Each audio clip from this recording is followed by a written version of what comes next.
virtually. For the record, the meeting is being held virtually via the WebEx platform. It will be recorded and it will be made available to the public. To make it administratively easier, we're going to do a quick roll call of the members by Trina just to see who's here, and then we'll proceed into business. When you're ready, Trina, you're muted. Yes. Okay. William Hart.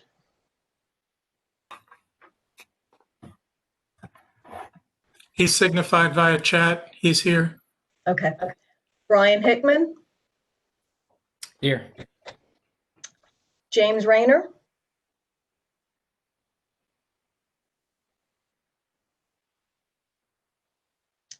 Stephen Romine. I'm here. Kim Schuler. I'm here. Carter Sinclair.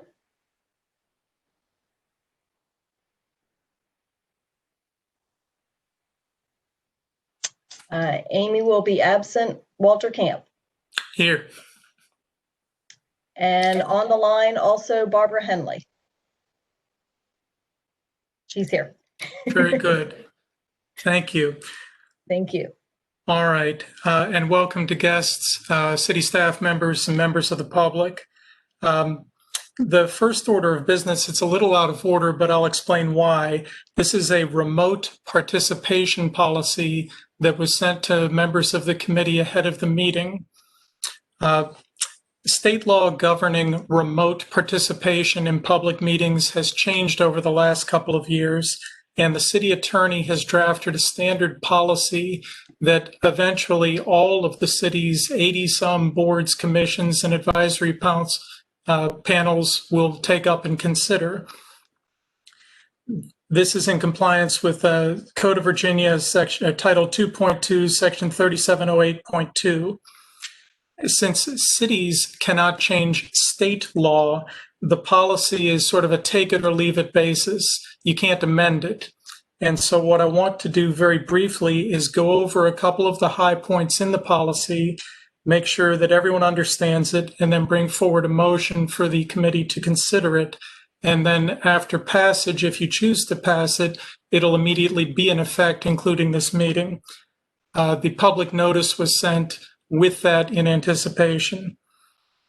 The policy, first of all, is trumped by the governor's orders in the current pandemic emergency.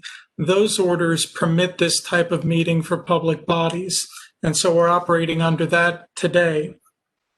However, in the future, if there is no governor's emergency order, or if the order is modified, it would fall to state law as implemented by this policy. And that's why we're taking it up today, because we don't know what the future will hold.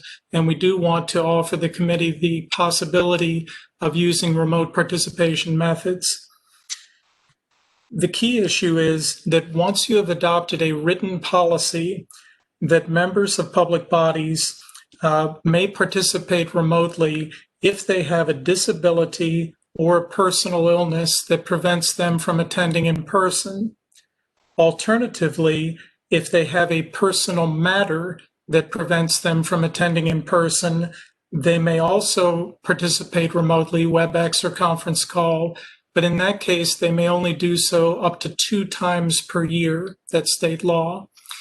In both cases, whether by personal illness or for a personal matter, the minutes would need to reflect that that was the reason why the person didn't attend, and it would need to reflect from where they were remoting in from.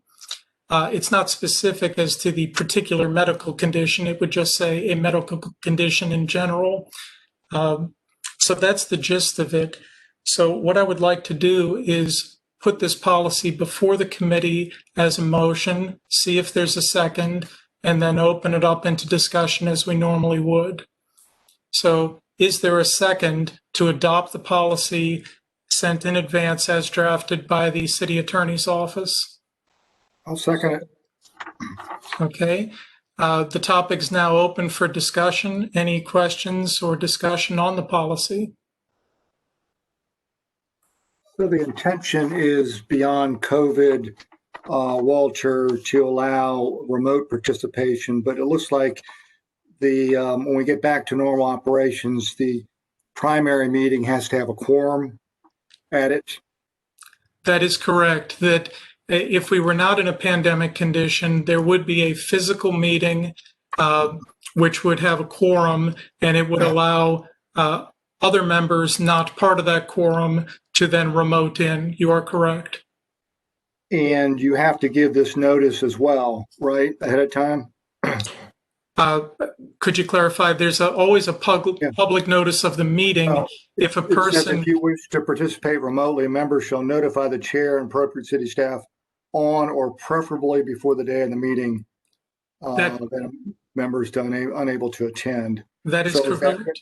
doesn't look like it has to be in writing either. You could just call and say you've got an issue, right? That is correct, that one way or another, the committee chair would need to be made aware that you would be absent, and which of the two categories, personal illness or a personal matter, would be the basis for your absence. That is correct. I think it's a little peculiar that you have to outline the nature of your personal matter. But, that looks like it goes a little too far, but, I'm not going to quibble with it. So. Well, I felt the same way, to be honest with you, Steve, but I pulled the Code of Virginia, the title and section, and it's verbatim right out of there. This is what the General Assembly has asked us. So I wish we had the ability to tailor it, but it's take it or leave it. I agree. I like it because I've had this issue, and maybe Elaine doesn't know this, but before Elaine was there, and Trina knows this, we had times where we had conflicts, and primarily it was just business conflicts where you were out of town. I had a hearing in Richmond or something. I could otherwise participate because I was driving, but I couldn't be there physically. So I think this is hopefully accommodative that goes beyond just our current circumstances. Well, that's exactly correct, that it would enable folks to continue to participate and conduct the business of the committee for the public, even if they're not physically present on occasion. Yes. Yeah. Any further questions or discussion about the proposed policy? Okay, hearing none, I would like to call for the vote. And Trina, if you could do the same thing, run down the list of people here, it'll be easier than just a bunch of yeses or nos. Okay. William Hart, And you can type it in the chat if you're not able to mic in. okay. Brian Hickman, Yes. James Rayner, Stephen Remine, Yes. Kim Schuler, Yes. and I don't recall if Carter Sinclair was on the line before. I don't have him in the meeting.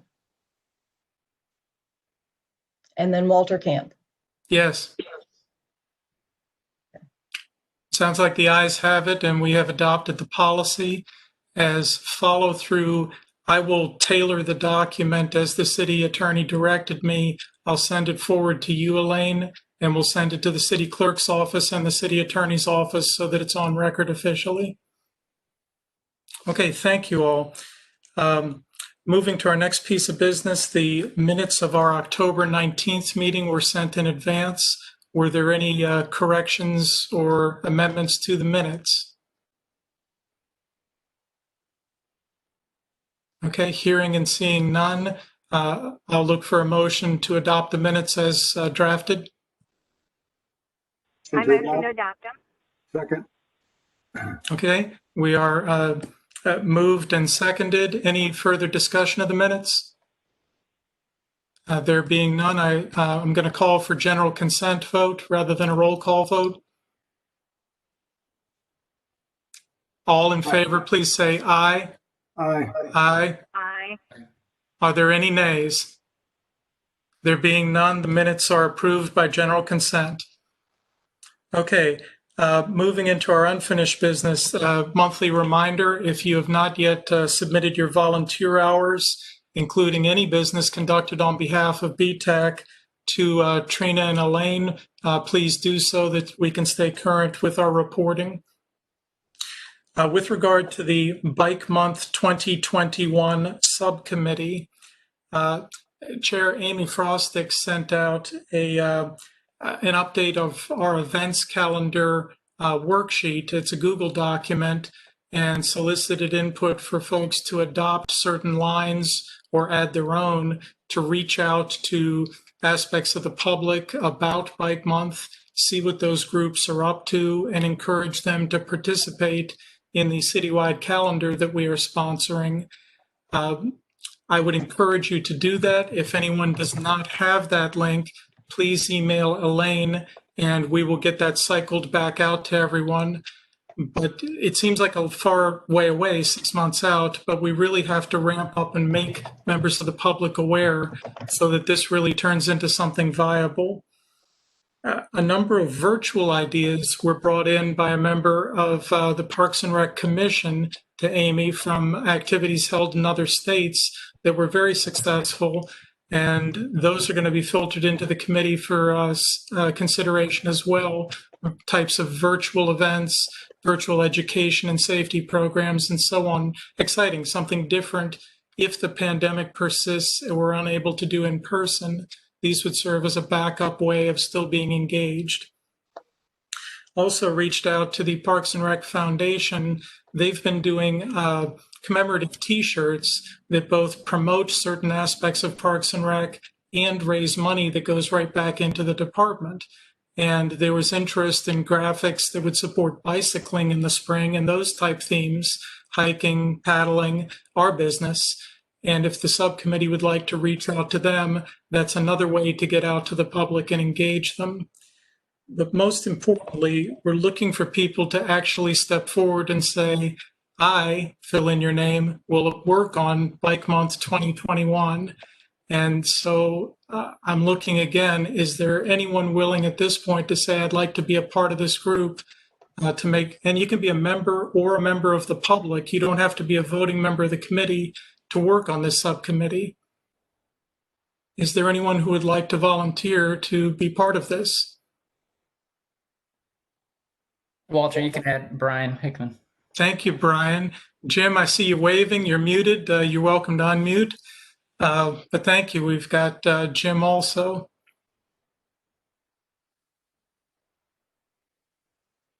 Hugh, I think you're talking muted.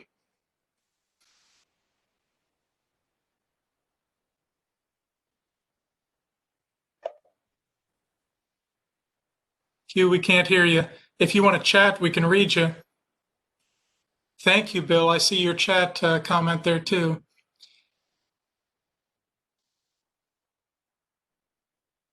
All right. Thank you all for this. And we're really going to ramp it up and make it more of an agenda item starting as we open the new year. And Hugh, catch up with me one-on-one on your piece, and I'll make sure that it's included if you had one. Elaine, I'd like to turn it over to you for the next item, the active transportation plan. Thank you, Walter. Yeah, as you all know, we're in the final stages of this. This week, I should be receiving the final edited version of the active transportation plan. And on the staff side, I've been working with the planning department to get on the planning commission agenda, which we are. We are on the agenda for the staff meeting for December 9th, and then it'll be the public hearing, the planning commission public hearing on January 13th. So we're putting together a presentation, writing the staff reports, getting all that set so that I can present. And I'll be doing that with, of course, my supervisor, Chad Morris, and Michael Kirschman will be their director. And we'll get this presented and be seeking recommendation for adoption from City Council, which will follow after the Planning Commission meeting. So really excited. We're on the docket. So it's going to happen. Thanks, everybody, again, for all your support. Culmination of many years' work, and certainly we're all very excited to see that adopted, and we know that you'll let us know if there is any further advocacy or input that's needed from BTAC. Absolutely. Thank you. All right, our next item is carrying forward the bike to school update that we discussed at our last meeting. This arose out of the question Carter Sinclair asked. and then morphed into a broader exchange of information with Virginia Beach Public Schools on their analysis of really almost a third of the city's land acreage. And Elaine, do you have any further updates on that? Just briefly, I was able to touch base with the director of the Office of Safe Schools, Tommy DiMartini. He reached out to me, and he was like, "Hey, we've never really done this kind of thing. We're usually looking at these kinds of things, which is more about like safety in schools and and on the actual campus." And so he was quite intrigued by what I do, what we do, how this works on the public works side to actually propose and construct infrastructure. So he has a team put together, and they'll be getting back with me with a short list of schools and areas and most in need. So the ball is rolling. That is excellent. Just to put that in perspective, obviously the schools have an issue with the capacity of school buses right now, so that anything we can do as BTAC to assist them by making it safe and appropriate for certain students to be able to bicycle to school, assist the school system with the choices they make on transportation. And of course, any infrastructure we put in place benefits the community on an ongoing basis. And these conversations break down some silos between the school system and our municipal government side, where we have mutual interests and potentially mutual benefits. So it's very exciting for a lot of reasons. I would also like to mention at this point that the Parks and Rec Foundation has a new liaison to BTAC, which is Dan Edwards. He's a currently sitting school board member, past chair member for 20 years, who will be cycling off of the school board in January, but is very interested in working with us on the things that we are tasked to do. And we're excited to have Dan's assistance and membership as a liaison. Okay, on reports, quick report on Bike Buddies. A link was provided to a YouTube video that our city staff put together. I'd like to offer our thanks to the city's media department for filming that. It was very professional. And certainly thanks to Elaine and Michael and everybody on the city staff who helped make that possible. Elaine and I are going to be interviewed by Wavy TV on Wednesday morning about the city's installation of these bike racks. They're going to carry it as a broadcast story, and then we'll follow up with print media. And so if you haven't seen these bike racks, they're pretty neat. And I would encourage you to visit either Mount Trashmore, the Oceanfront Boardwalk at 2nd Street, 24th or 40th Streets, where we have 30 of them installed since our last meeting so far. And in addition, one more has been sponsored in the meantime. So it's very exciting. Elaine, do you have anything further to add on Bike Buddies? Well, I will give this a whirl. If you'd like to get a little sneak peek at it, I will attempt to share my screen and show it's like a 2.5 minute video that was produced that Walter is referring to. And this again was in lieu of what we were originally hoping to have in the spring, was an official ribbon cutting with all of you there and a lot more leadership. But this is what we could do in the COVID term. So let me see if I can get this going.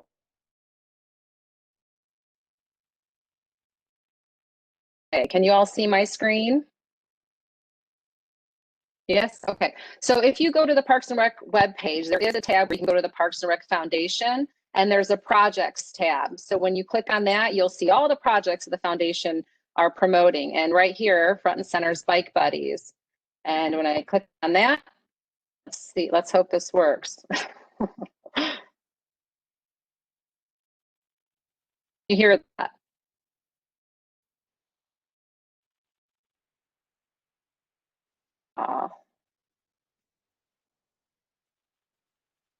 Sound? You can talk over.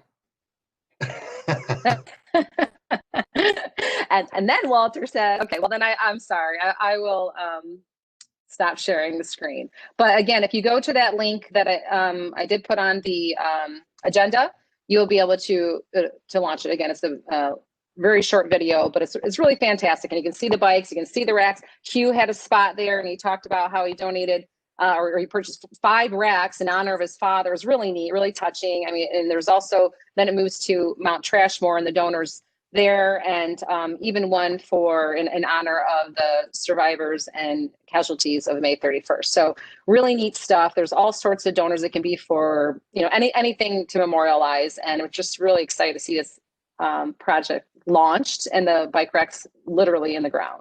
So again, special thanks, especially to Walter, who not only was actually, if my memory serves me correct, it was his idea to begin with about 2 years ago at a BTAC meeting before he was on BTAC. Anyway, and so it was really great, you know, participation with all of you at BTAC, and obviously cooperation and funding, seed money with the foundation so that we could get this going, and then join, you know, with the public so they could, I guess, have a voice and put some fun bike racks out there. Well, the best part of it to me is that they're being used. And the point Yeah. of it really was, you know, to get bikes off of the light posts and railings and places where they were a problem. And they really are being used. So that's pretty awesome, besides being cool sculptures. So thank you to everyone. Any questions on Bike Buddies? You've heard enough. Okay, our next item on our annual report, Elaine and I and Amy have consulted with the city clerk's office on this, and I need to have a conversation with our liaison, Mrs. Henley, on a couple aspects of how to proceed. Elaine did some work on a draft. We've added to it, but we need to get aligned with some of those past years when we had the gap after Wayne left and tidy this up in a way that everybody's good with. So at this point, we don't have a product to share with you yet, but at the next meeting, that will flow through as we get the deadlines ironed out for going forward. Are there any questions on the annual report issue? Okay, and certainly welcome if you have thoughts about what was really important. You know, please make your emphasis known. Next item, our annual planning cycle, which is very appropriate as this is our next meeting will be in the new year. And I'm going to turn it over to Brian Hickman, who's leading this initiative. Brian? Brian, your screen is shared, or you have the ability to share your screen at this point. Thanks, Walter. Thanks, Elaine. Yeah, let me share real quick. And let me know if you guys can see it. Did that come up okay? All right, so we spoke about this in the last meeting as well. I wanted to put together, and in collaboration with Elaine and Walter and Amy, just a calendar for BTAC. And the purpose behind it, again, is just to provide a guide in a calendar form as to how to drive the conversation, and just as a reminder to everyone, you know, this is the budget season, or this is the annual report season, or this is Bike Month, or this is, you know, this is when we need to kick off the subcommittee for Bike Month. So a lot of our major events I tried to include in here. I still have some work on this first screen. This is just the overall calendar of the year. These will be BTAC events. Once I get it updated, it's all formula based, but there's some other tabs down here where it breaks into a bigger calendar, and each month is going to have a particular theme just based on the BTAC schedule. So I've currently planned it out from this month through next October 2021. And then each month will have the meeting date and then a theme at the top.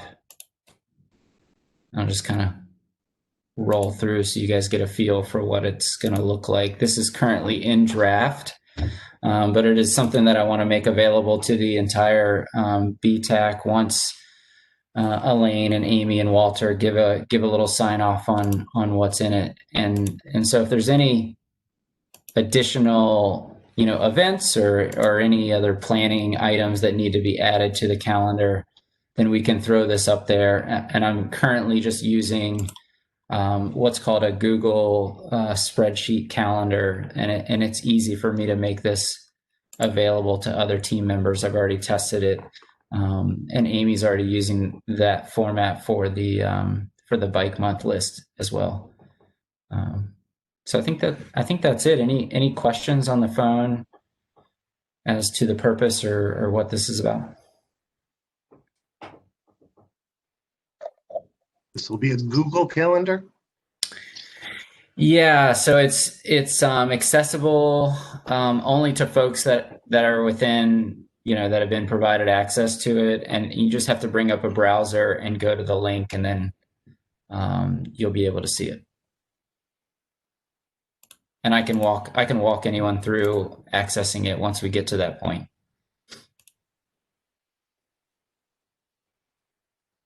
Any other questions? Yeah, will those dates be sent out so we can accept them on our calendars? So we don't have to go find it at the beginning of the year? I mean, is that something intended as well? That's a good question. I think that is a nice enhancement. I'm open to it. I'll put it down as a note and talk to Elaine and Amy and Walter and see what we think.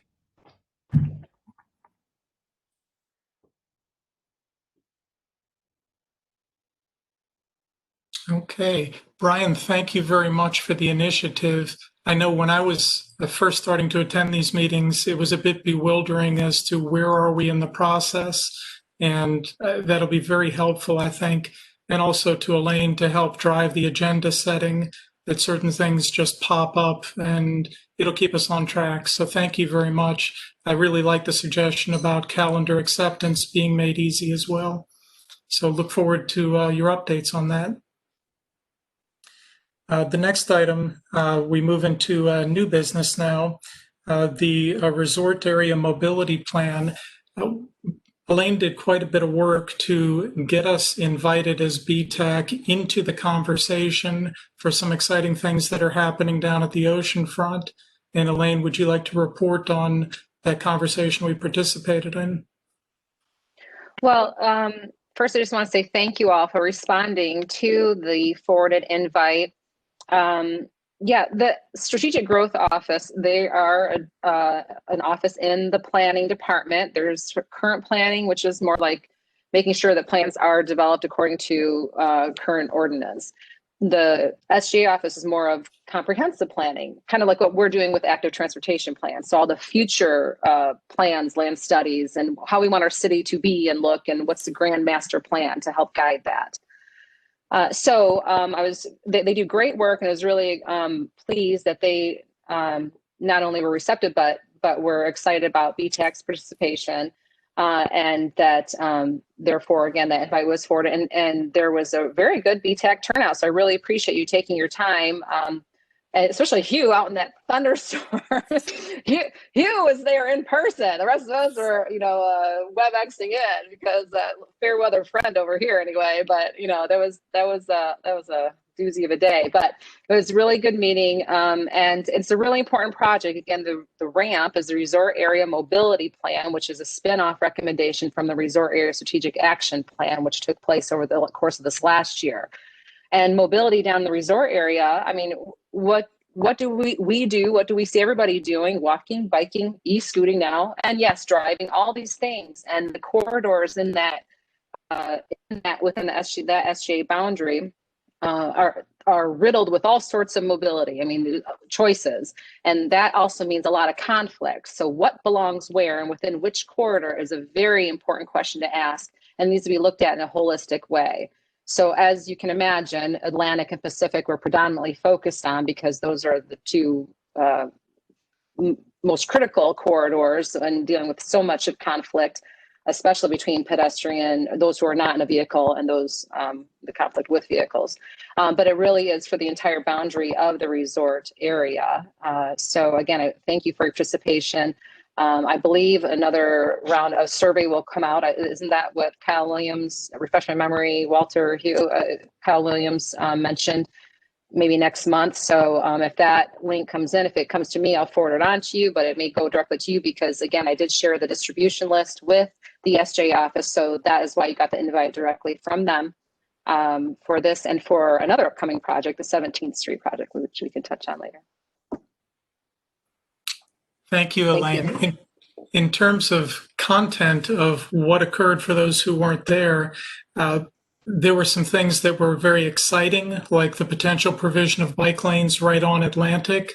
There were some things that were startling, like potentially exploring motorized vehicles on the boardwalk bike path or the boardwalk itself.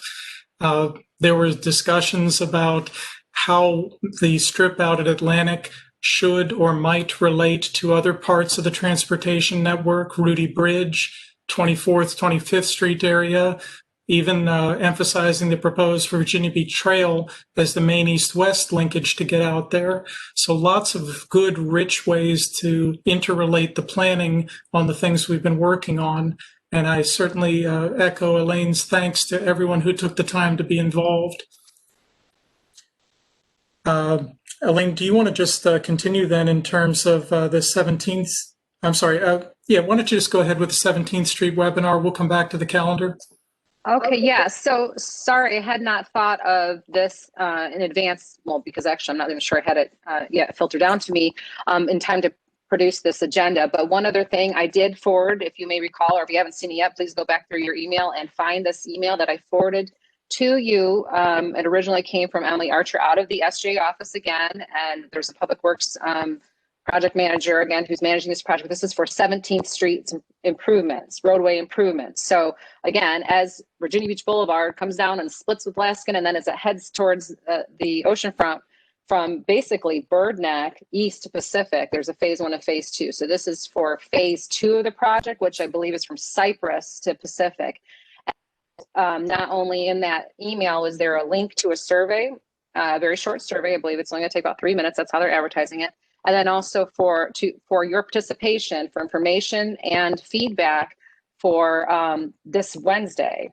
Yes, this Wednesday at 4 p.m. So there's a WebEx link there too. Again, you can do it from the comfort of your home if you like, but your participation, just as it was for the ramp WebEx meeting, this is important. These meetings are very timely. Now is the time to see what they're proposing initially, and voice your perspective as an advocate for the city. I mean, we are the active transportation voice, and you are council appointed. This is not only a responsibility, but it's an honor. This is actually the good stuff. This is the good stuff about the committee. If you ask me, this is the fun stuff. So please participate. See what this project is about. It does incorporate options and concepts for on-road bike lanes or shared use path, widen the sidewalk, but what can fit within the right-of-way, because obviously right-of-way is only so wide. So, and what improvements, including, of course, stormwater is always a huge one. So everything takes a piece of pie, but just your participation and feedback is welcome and encouraged. So please find that email, and then you have to click on a link to go, and it'll take you to the SJ website, which then you can register to attend the meeting, and you'll be sent a WebEx link that way. Thank you. So if anyone is having difficulty finding the message that went out with that portal to get in and start the process Elaine described, maybe email Elaine and she can click it back to you. Again, it's Wednesday, 4 o'clock is your opportunity to comment on this latest project. And as a big picture item, it's pretty exciting for BTAC to be asked twice in a matter of 2 weeks to comment on major construction planning out at the oceanfront. And I hope folks do take the time, because this is what we do. Thank you. We have a proposed 2021 meeting schedule on the agenda. As you know, BTAC is preset to meet at this Monday every month. There's one alteration proposed due to the holiday, which would be to move to January 11th, a week earlier than the normally scheduled meeting. What I'd like to do is informally hear if there's any discussion or issue with that, and then we can take it up as a formal matter. Does anyone have a concern with going a week early? Okay, very good. Then I would like to propose adoption of the 2021 meeting schedule as presented on the agenda. Second. All right. If there is any further discussion or questions, then I would like again to do a general consent vote. All in favor of adopting the schedule, please say aye. Aye. Aye. Are there any nays? There being none, the calendar is adopted by general consent of the committee. Very good. Are there any other business matters that an appointed member would like to bring before the committee at this time? Okay. Are there any matters briefly that, I'm sorry? Are there any matters that a staff member supporting the committee feels we need to go over? Okay. Are there any comments or questions from the general public to be brought before the committee? Okay. Very good.